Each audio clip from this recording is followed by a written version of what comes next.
Department of Fisheries, and he has an impressive list of publications. He's currently a senior lecturer, as well as being PhD program coordinator at the Institute for Advanced Studies in University Malaya. And his work focuses on fisheries policy.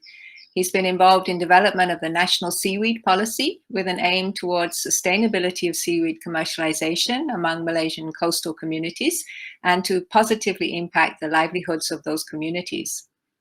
Dr. Dibi has a breadth of experience as a researcher, an advisor, and also a business development planner, and encompasses various fishery management themes, including sustainable development strategies, governance, community development, economic development, public policy analysis, and research methodologies. So this breadth of experience has shaped his insight into the flow of using scientific evidence in the policy-making process. Today, he's kindly agreed to share with us his insights into moving from research into policy, and it's not as easy as ABC. I'll invite Dr. Adibi now to give his presentation. Many thanks, Prof. Jenny, for the kind introduction. Okay. Before that, I would like to do a sound check. Can you all hear me? Yes. Yes. Okay, good. Yes.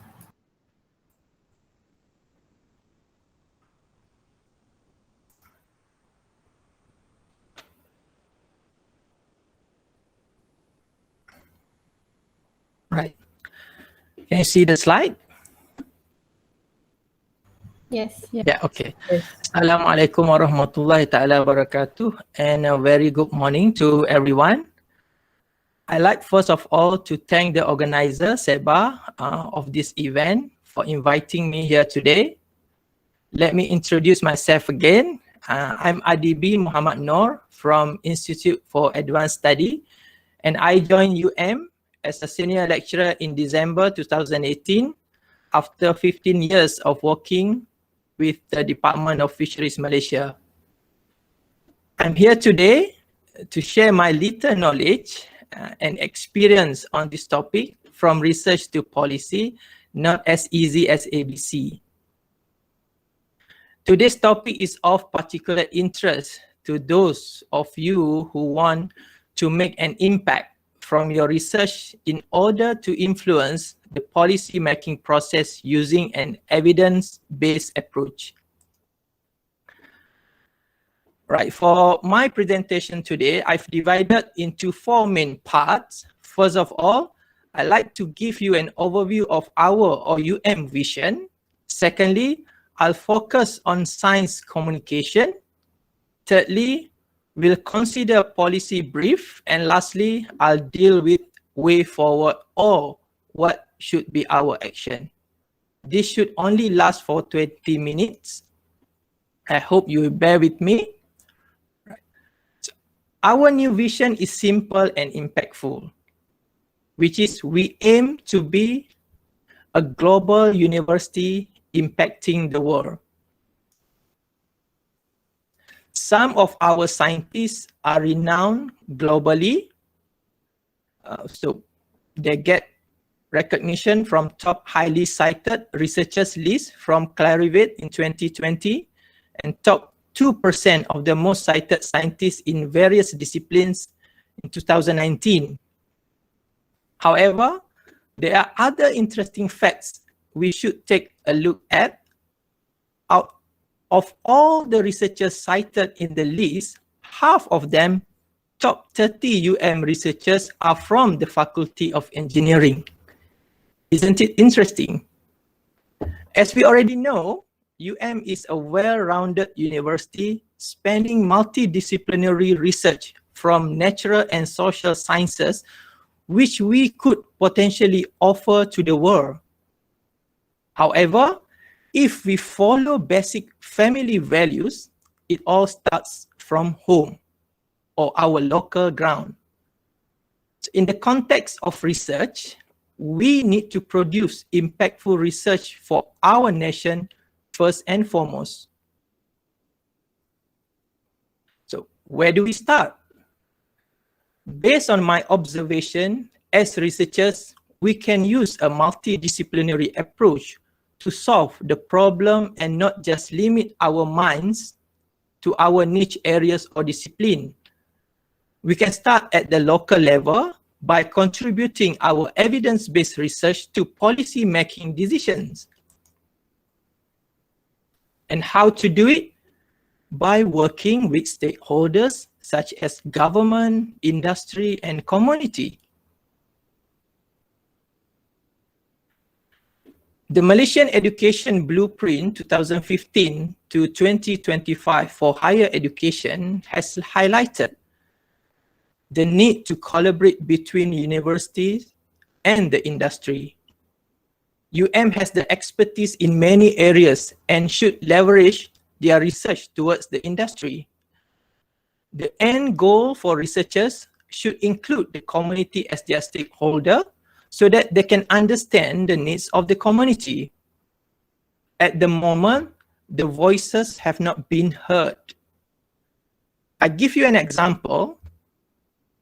For free breakfast at school policy, we know that the policy was made by the government to help children get sufficient nutritious food for free. How do we know the menu is nutritious enough for them?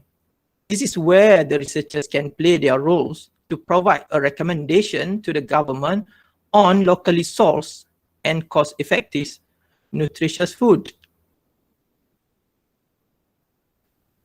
Knowledge production and innovation in the 21st century in the context of the knowledge economy, knowledge society, or knowledge democracy, and natural environments of society, which has evolved from triple helix to quintuple helix model.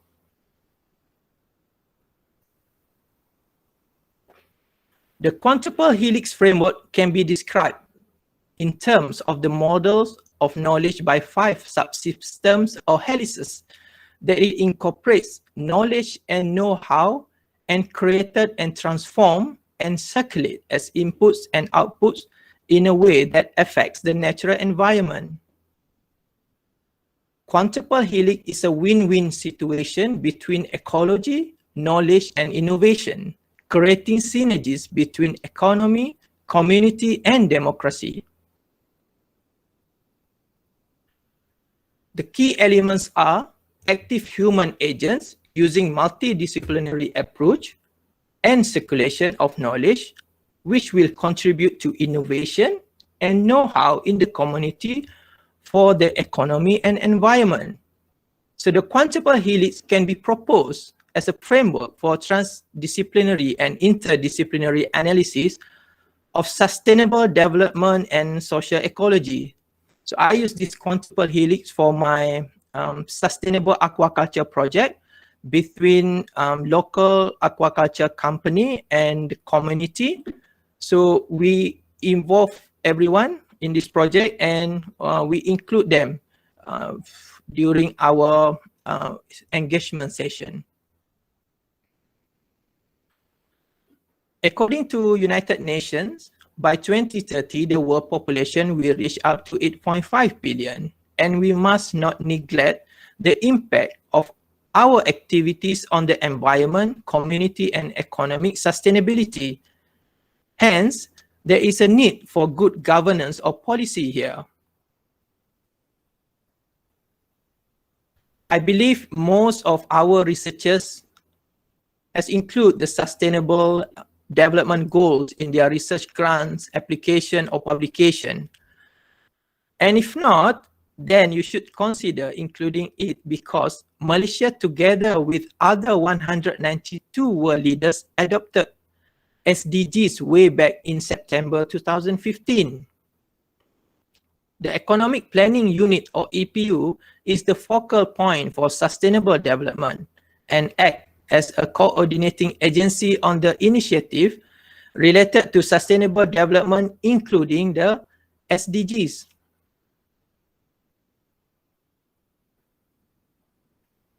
How to communicate about your research to policymakers? I know this is a long route to Parliament, and I have experienced it, but we must start by writing to policymakers, by communicating with them.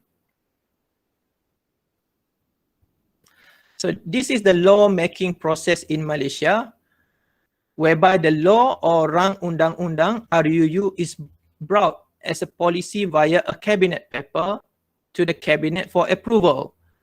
So the approved RUU will undergo final proofreading by Attorney General Chambers. Order will be placed for the printing of the blue bill, whereby RUU will be printed and debated on a blue bill. Next, it will go to the first reading in Parliament or Dewan Rakyat. After that, second reading and debate. After the second reading of a bill, the whole Parliament will enter a committee stage whereby each clause of the bill will be dealt with in detail. Then it will go to third reading, and once passed at Dewan Rakyat, it goes to Dewan Negara for tabling. Dewan Negara will go through the same process from first until third reading. And the final bill will be sent to Istana Negara for royal assent. And the bill will be gazetted in Federal Gazette by Attorney General Chamber once received from Istana Negara with the Yang di-Pertuan Agong assent. So the gazetted law, now known as a law, will have a date of enforcement or kuat kuasa and will be published. The government has implemented a number of policies to ensure the efficiency and effectiveness of public administration service delivery. Malaysian public policy has a wide focus ranging from health policies, social policy, economic policy, and so on. Various actors are involved in policy making process. Policy making is coordinated by EPU. I still remember we have to present our cabinet paper to EPU to get 40 million for the seaweed industry, and we managed to get that with the assistance or guidance by Pemandu. So I was involved with Pemandu project last time in the economic transformation program. Then the parliamentary system is the final stage in the policy making process. What is a policy brief? It's a concise standalone publication that focuses on a particular issue requiring policy attention.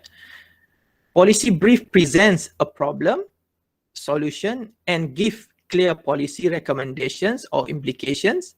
It provides evidence to support the reasoning behind these recommendations.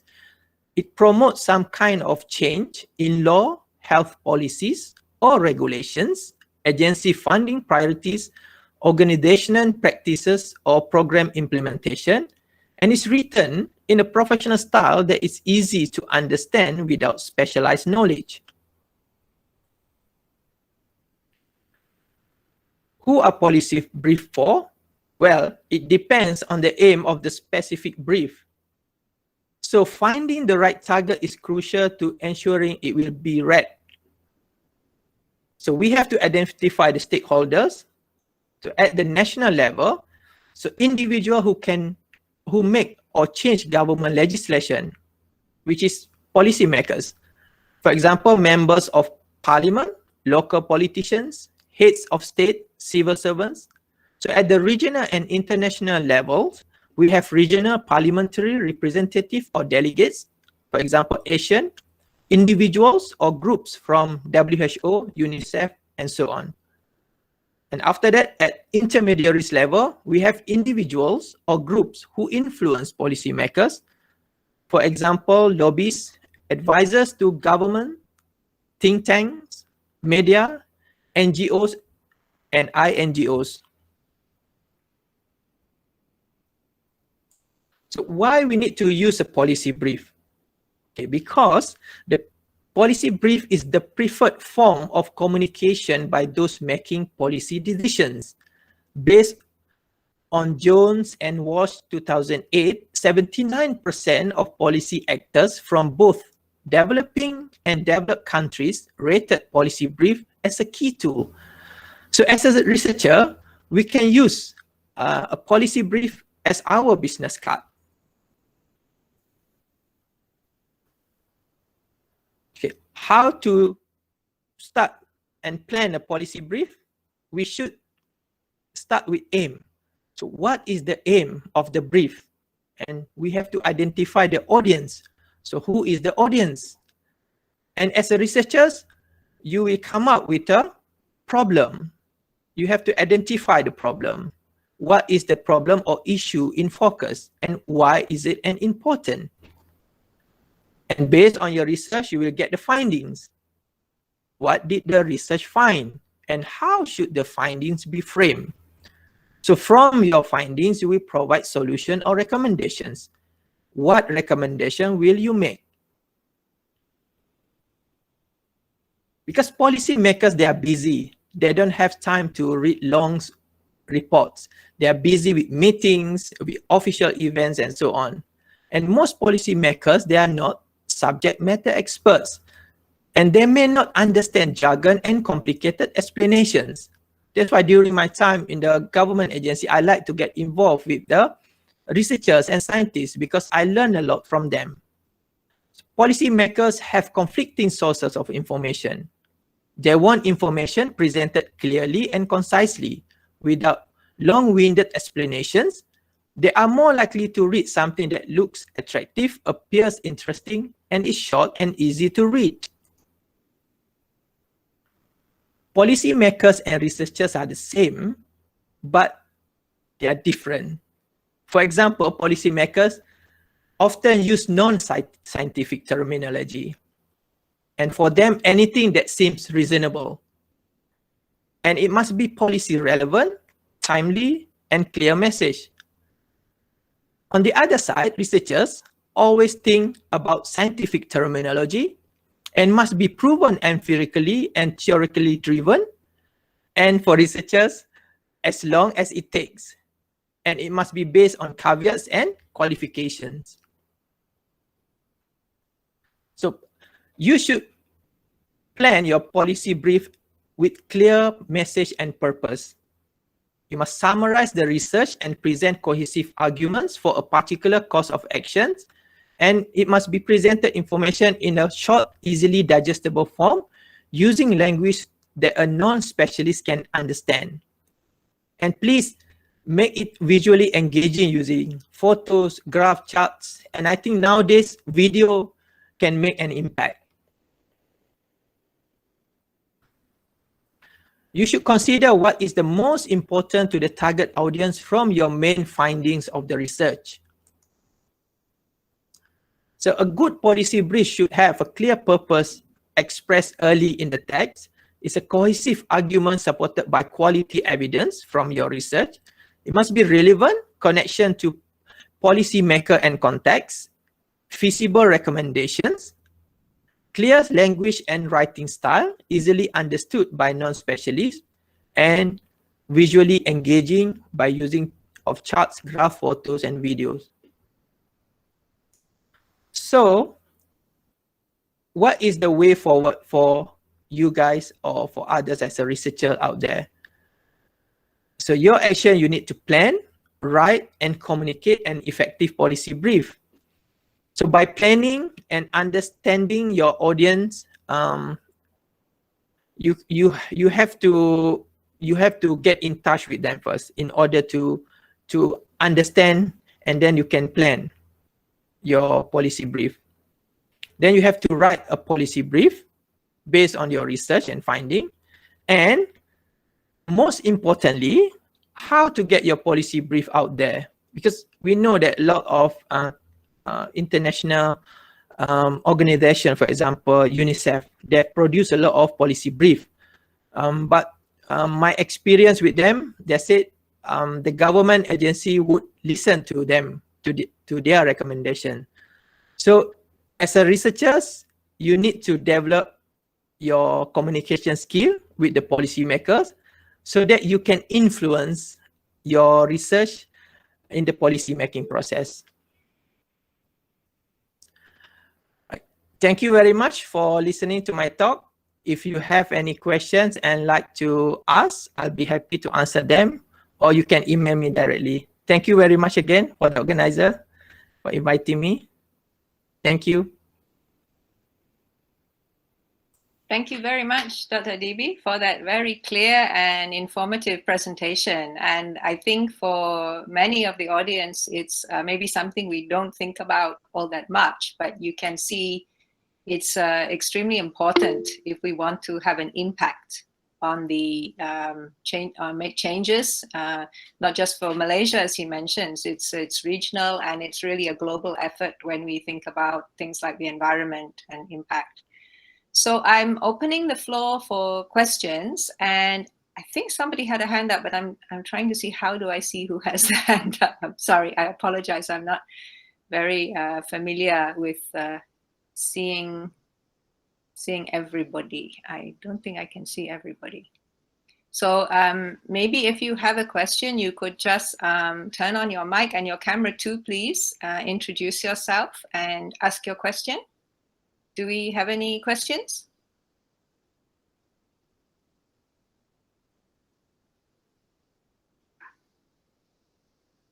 I can kick off while we wait for people to come up with questions. So I'm intrigued by this, the conflict. You say it's not as easy as ABC, and you point out very rightly that scientists, we tend to be very meticulous. We want to have very strong proof.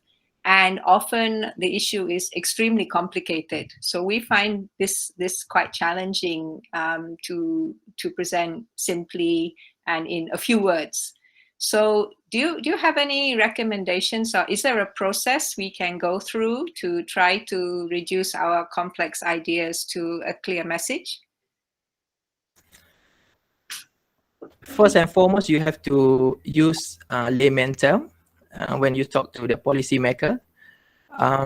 But before that, before you talk to them, you have to know them first. Like, you have to know what is the existing policy and what is the value added that you add on the existing policy, so that you have a new or innovative way on solving the problems.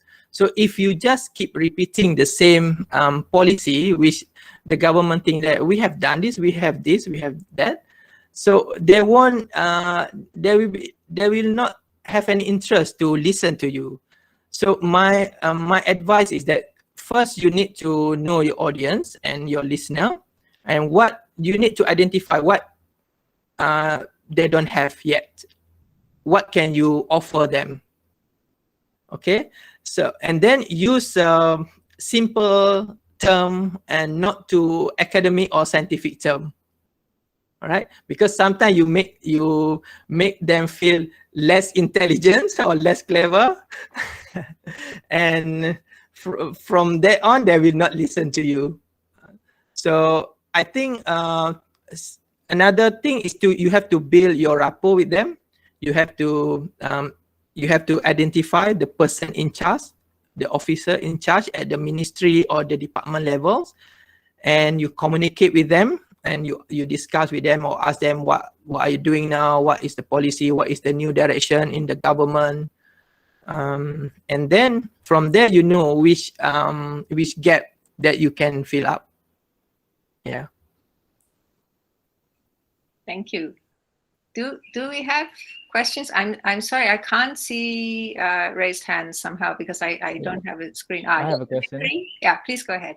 Hi, Dr. DB. Thank you for the talk. I'm interested in learning more about your experience, like you mentioned earlier, through that you work with Pemandu in order to push for the policy suggestions. So can you share a bit more of your experience going through that, and also how did Pemandu help with the whole process? Yeah, right.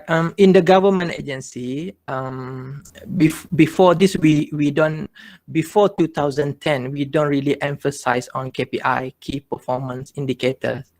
But when Pemandu stepped in the government agency or the ministry, they have introduced this KPI. that means there is a political will there, and it being monitored by the top leader, which is the Prime Minister at that time is Datuk Seri Najib. Okay, so all the ministers at different ministries, they have a scorecard.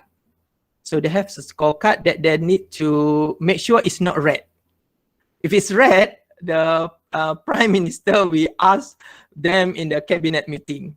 Okay, so Pemandu guide the government agency on how to come up with a project or program. So we undergo this lab. It's called Pemandu Lab for nearly 2 months to produce a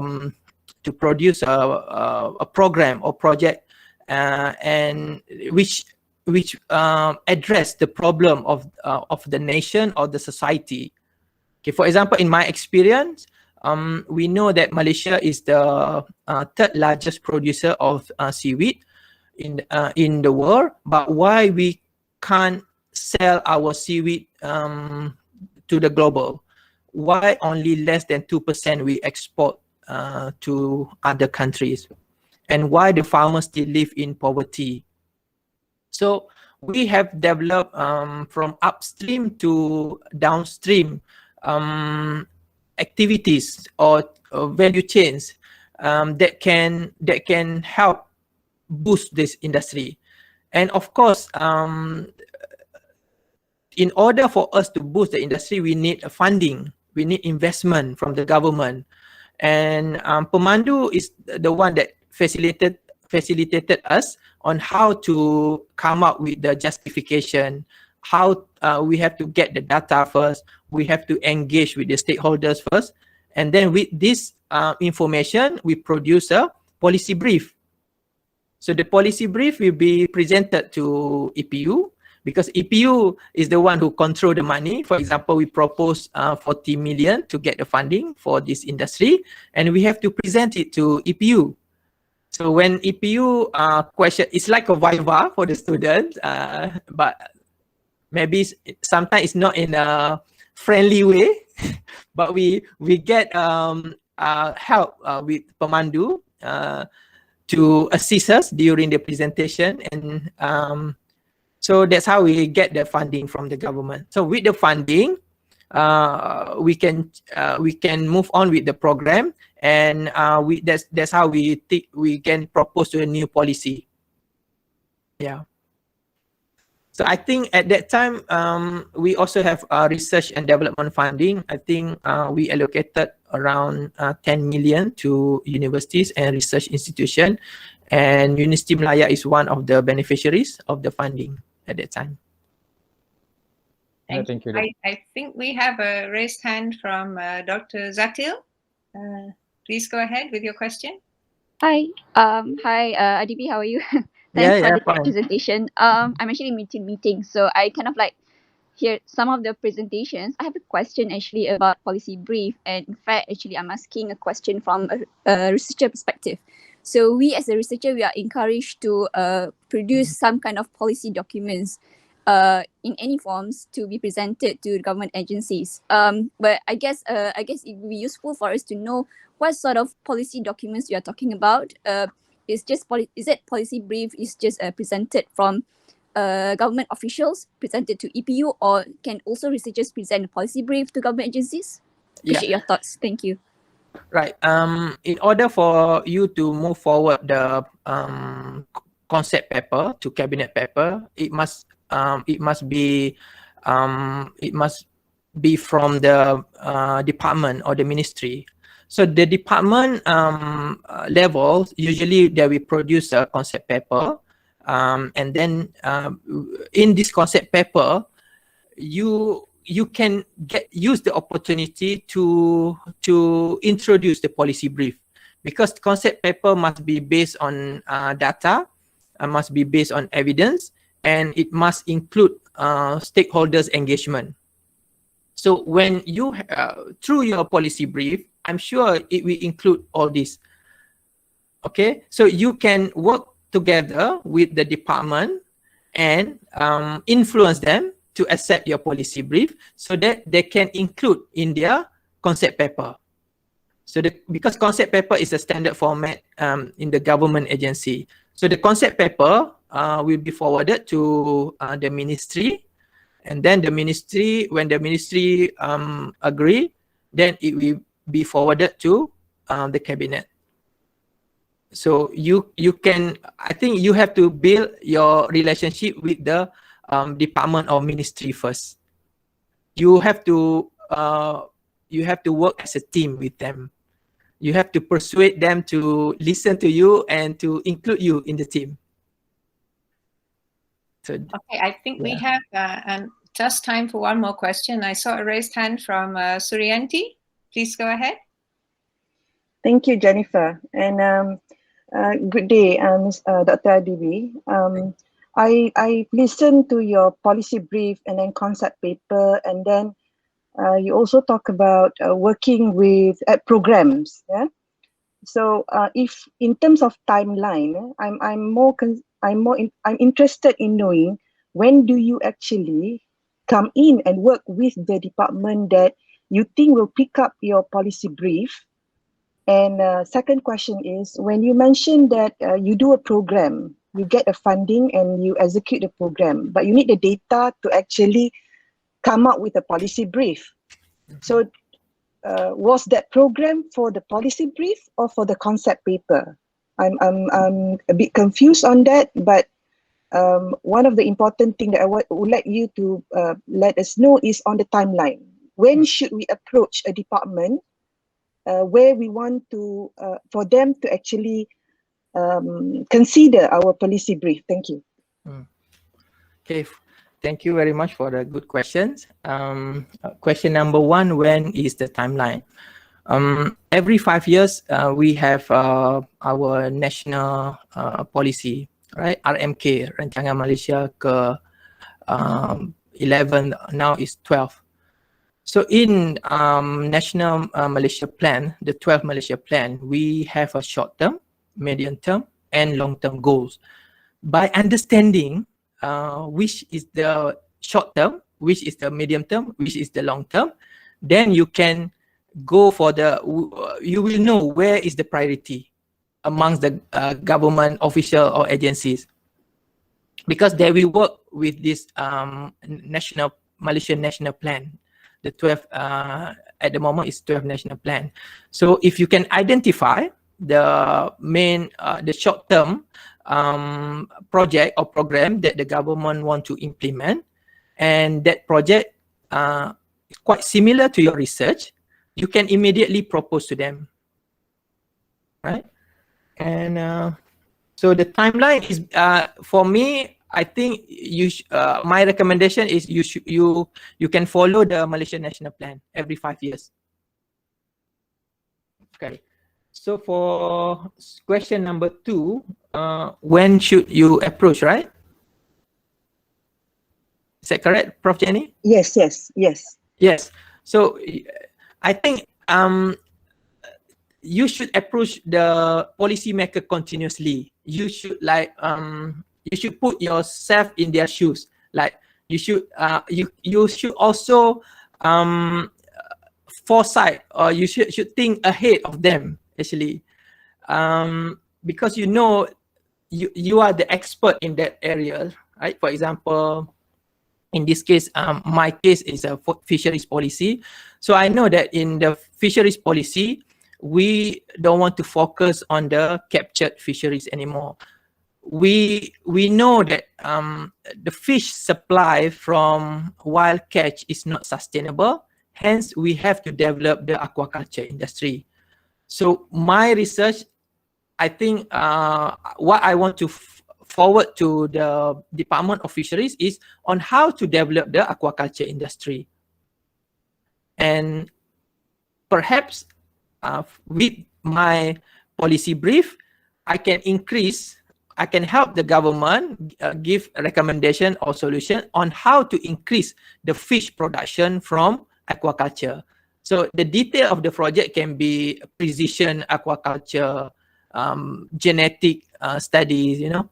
So it depends on your niche area and how it can fit in the policy and direction of the government plan. I hope it answers your question, but if I'm not answering your question, you can just email me. Thank you. Yeah, thank you everybody for the questions, and I wish we had time for more, but we do need to move on. Please refer to the chat box. There's links to Dr. DB's slides, which he's kindly agreed to share, and I'm sure many people will find that very useful. Also, please do look at the link for our survey form for this seminar if you found it useful, or if you haven't, if you have suggestions for us, please fill in the survey. We'd love your feedback. Okay, I'm going to move on now. Thanks again to Dr. Adibi for a very stimulating discussion. Looks like we'll have to have you back another time because it's a longer slot